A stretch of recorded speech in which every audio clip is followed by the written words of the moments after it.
তাহলে মুমিন খুশির আত্মপ্রকাশ করবে কিসের মাধ্যমে? জোরে বলেন। পেছনের লোকরা কি নববিবাহিত 3-4টা বিয়ে করেছেন নাকি যে আপনি আলহামদুলিল্লাহ বলতে এত বালখিল্যতা কৃপণতা করছেন? একটু জোরে আওয়াজ, with very loudly and very broadly, with bravely, সাহসের সাথে আপনি বলেন আলহামদুলিল্লাহ। আরো জোরে আলহামদুলিল্লাহ। বললে সোয়াব না গুনাহ? কিরকম সোয়াব? সে সোয়াব বলেন, সোয়াবের হাদিস বলেন। বিশ্বনবী সাল্লাল্লাহু আলাইহি ওয়াসাল্লাম যখন কোন গোলাম আলহামদুলিল্লাহ পড়বে, ইমামে মুজাহিদ রাহমাতুল্লাহ আলাইহি, আমার বক্তব্য নয়, ইমাম কুরতুবী রাহিমাহুল্লাহ আল জামিউল আহকামের কোরআনে আলোচনা করেছেন, আলহামদুলিল্লাহ লিখতে 8টা অক্ষরের প্রয়োজন পড়ে। আল্লাহর কোনো গোলাম যখন আলহামদুলিল্লাহ পড়ে, 7টা জাহান্নামের স্তর আল্লাহ বন্ধ করে দেন, আর আল্লাহ 8টা জান্নাতের নিয়ামতের দরজা ওই বান্দার জন্য আল্লাহ খুলে দেন। আমার বুখারী শরীফে বর্ণনা রয়েছে, 27 নম্বর হাদিস, আল্লাহর নবী মুহাম্মদ রাসূলুল্লাহ সাল্লাল্লাহু আলাইহি ওয়াসাল্লাম বলেছেন, আফদালুদ যিকর লা ইলাহা ইল্লাল্লাহ, আফদালুল দুআই আলহামদুলিল্লাহ। তোমরা যত আল্লাহর কাছে জিকির করেছো, আল্লাহর কাছে সব থেকে প্রিয় জিকির হলো লা ইলাহা। আর যত রকমের দোয়া পড়েছো, আল্লাহর কাছে সব থেকে প্রিয় দোয়ার নাম হলো, একসাথে আওয়াজ হবে, জবান খুলে অন্তরের অন্তঃস্থল থেকে একটু জোরে আওয়াজ দিয়ে বলেন আলহামদুলিল্লাহ। এতে আপনারা খুশি না বেজার? আল্লাহর নবী বলেছেন, ওই যে একজন ভাই পিছন থেকে বলেছে, আল্লাহর নবী মুসলিম শরীফের 37 নম্বর হাদিসে বলেছেন, যখনই তোমরা আলহামদুলিল্লাহ বলো, তামলাউল মিজান, এটা তোমাদের শূন্য দাঁড়িপাল্লাকে আমার আল্লাহ আসমান আর জমিনের বাকি জায়গাটা সওয়াব দিয়ে পরিপূর্ণ করে দেন। তাহলে শুধু এক আলহামদুলিল্লাহ তাফসীর করলেই আমার জন্য যথেষ্ট, ঠিক না ঠিক? ইমামে বাইহাকি কিতাবুল কিরাত 41 নম্বর পৃষ্ঠা, মুসান্নাফে আব্দুর রাজ্জাক, ইমামে আব্দুর রাজ্জাক সানআনী রাহমাতুল্লাহ আলাইহি, হাদিস 294 নম্বর, হাফেজ ইবনুল বার আত-তামহিদ কিতাবের 44 নম্বর পৃষ্ঠায় আল্লাহর নবী মুহাম্মদ রাসূলুল্লাহ বলেছেন, লা সালাতা লিমান লাম ইয়াকরা বিফাতিহাতিল কিতাব, ইমাম আর মুসল্লি নাই সূরা ফাতিহা ছাড়া। তার মানে সূরা ফাতিহা আপনি পড়লেন, প্রথম আয়াতে কি পড়লেন? জোরে বলেন, একসাথে বলেন আলহামদুলিল্লাহি রাব্বিল আলামিন। আরো জোরে আলহামদুলিল্লাহি রাব্বিল আলামিন। ঠিক না ঠিক? আরো জোরে আওয়াজ দেন, ঠিক না ঠিক? আল্লাহ কার প্রশংসা করেছেন? আল্লাহ তার নিজের প্রশংসা করেছেন। আল্লাহ এমন, এই জন্য খালেক আর মাখলুকের মধ্যে পার্থক্য। আল্লাহ তাআলা চান বান্দা জোরপূর্বক তার প্রশংসা করবে, কিন্তু বান্দা কোনো কাজ করে জোরপূর্বক কারো কাছ থেকে প্রশংসা নেবে না।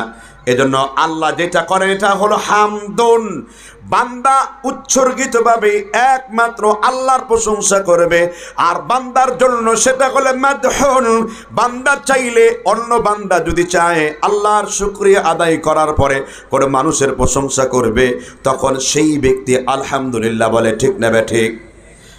আপনি ঠিক বেঠিকের এখনো বুঝেন নাই।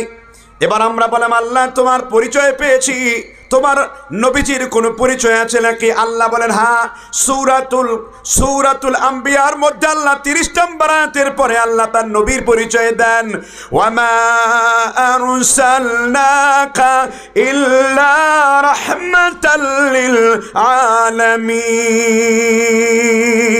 আমি গোটা জমিনবাসীর জন্য, জিনের জন্য, মানুষের জন্য, এমপির জন্য, মন্ত্রীর জন্য, মেথরের জন্য, সাধারণ মানুষের জন্য আমি আমার হাবিব মুহাম্মদ রাসূলুল্লাহকে তোমাদের জন্য রাহমাতাল লিল আলামিন করেছি। সুবহানাল্লাহ বলেন। তাহলে দুইটা মিল কত সুন্দর। আল্লাহ হলেন রব্বুল আলামিন, রাসূল হলেন কি? রাহমাতাল লিল। সুরে মনে হয় বলতে পারলেন না। বলতে পারবেন কি করে? আমার রাসূলকে তো আপনি চিনেন না, তাকে তো ভালোবাসতে পারেন নাই। ঠিক না ঠিক? ভালোবেসেছেন অমুক পীরকে, ভালোবেসেছেন এলাকার বড় হুজুরকে, ভালোবেসেছেন অমুক তমুক দলের লোকদেরকে। তোমার আমল যদি আমার নবীর সাথে না মিলে কিয়ামত পর্যন্ত গ্রহণযোগ্য হবে না। ঠিক কিনা বলেন? আমার বক্তব্য নয়, আম্মা জান আয়েশা সিদ্দিকা রাদিয়াল্লাহু আনহা, হাদিসটি বর্ণিত রয়েছে মুসলিম শরীফের বর্ণনায়, মান আমিলা আমালান লাইসা আলাইহি আমরুনা ফাহুয়া রাদ্দুন। মানুষের আমলকে রাসূলের আমলের সাথে মিলানো হবে। যার আমল রাসূলের জীবন পদ্ধতির সাথে না মিলবে, রাসূলের আদেশ নিষেধের সাথে না মিলবে, আল্লাহর নবী বলেছেন তার আমল বাতিল বলে গণ্য হবে। এই জন্য আল্লাহর পরিচয় আল্লাহ রাব্বুল আলামিন, রাসূল কি রাহমাতুল লিল আলামিন। এবারে কোরআনের পরিচয় আছে না নেই? তাহলে কোরআন কি বলেন তো? হ্যাঁ, বলতে পারলেন না? সূরা তাকবীর আল্লাহ আলোচনা করেছেন, ইন হুয়া ইল্লা যিকরুল লিল আলামিন। আল্লাহ রাব্বুল আলামিন, রাসূল রাহমাতাল লিল আলামিন, কোরআন হলো যিকরুল লিল আলামিন, সব মানুষের জন্য।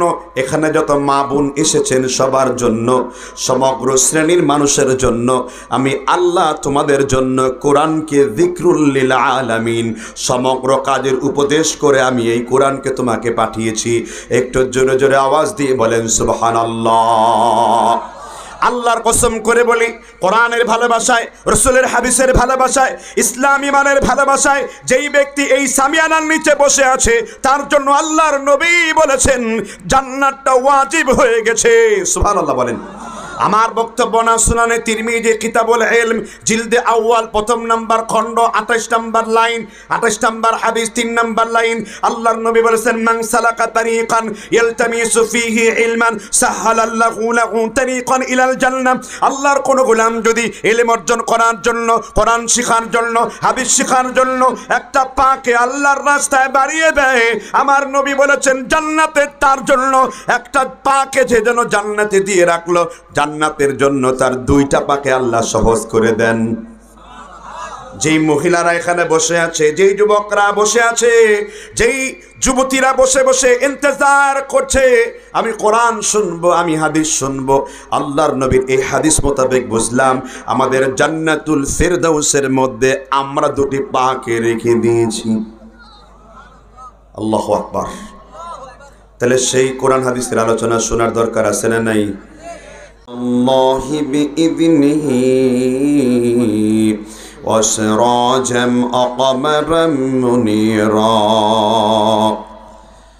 فقد قال الله تعالى في كلامه المجيد أعوذ بالله من الشيطان الرجيم بسم الله الرحمن الرحيم توبوا إلى الله جميعا أيها المؤمنون জোরগাছা বাঘোপাড়া কোরআন মজিদ শিক্ষা কেন্দ্রের উদ্যোগে বিরাট ইসলামিক জলসা, স্থান জোরগাছা হাই স্কুল মাঠ প্রাঙ্গণ, 21শে নভেম্বর 2023। আজকের সভাপতি জনাব মোহাম্মদ নাফিজুর রহমান মন্ডল সাহেব, মাহফিলের সহসভাপতি হাফেজ শহীদুল ইসলাম সাহেব আমার পূর্বে আলোচনা করলেন খুবই সুললিত কণ্ঠে কারি মাওলানা মোহাম্মদ জাকারিয়া হুসাইন তারাশি সাহেব। এছাড়া আমার আরেকজন আলোচক পরিচিত শেখ মোহাম্মদ আব্দুল মান্নান সালাফি মুহতামিম ঝিনাই চাপড়ি হাফিজিয়া মাদ্রাসা। এছাড়া দূর থেকে আগত সমাগত আমাদের দিনী ভাইয়েরা, পর্দার অন্তরালে শুনতে পেয়েছি যে অগণিত মা বোনরা এখানে এসে উপস্থিত হয়েছেন। তো কোরআন হাদিসের আলোচনা শুরু করার পূর্বে প্রথমেই দৃষ্টি আকর্ষণ করব ওই সমস্ত ব্যক্তিদেরকে যারা বাইরে অপেক্ষা করছেন, বাইরে বাজার বসিয়েছেন, মাহফিলের নামে সহি ওরস চাপিয়েছেন। আপনারা বাইরে বিশৃঙ্খলাপূর্ণ আচরণ না করে মাইকের আওয়াজ যার কান পর্যন্ত পৌঁছেছে, কর্তব্য 2টি। যদি ওয়াজ আপনার কাছে শিক্ষণীয় মনে না হয় তাহলে আপনি এখান থেকে প্রস্থান করতে পারেন। আর যদি মনে করেন যে আমার জীবন পরিবর্তনের জন্য ওয়াজ দরকার, মাহফিল দরকার, আমি এর মাধ্যমে আমার জীবনের পথ প্রদর্শন যেখান থেকে হবে আমি সেটা খুঁজে পাবো, তাহলে দয়া করে বলবো বাইরে যারা অবাঞ্ছিত আওয়াজ ঘোষণা করছেন তাদের আল্লাহর ওয়াস্তে বলছি তারা মাহফিলের ভেতরে চলে আসুন, না হয় পরিবেশ নষ্ট করবেন না। আল্লাহ আমার ওই ভাইদেরকে হেদায়াত দান করুন, বলেন আমিন। আপনারা এখানে যে বসে আছেন তাতে আপনারা খুশি না বেজার?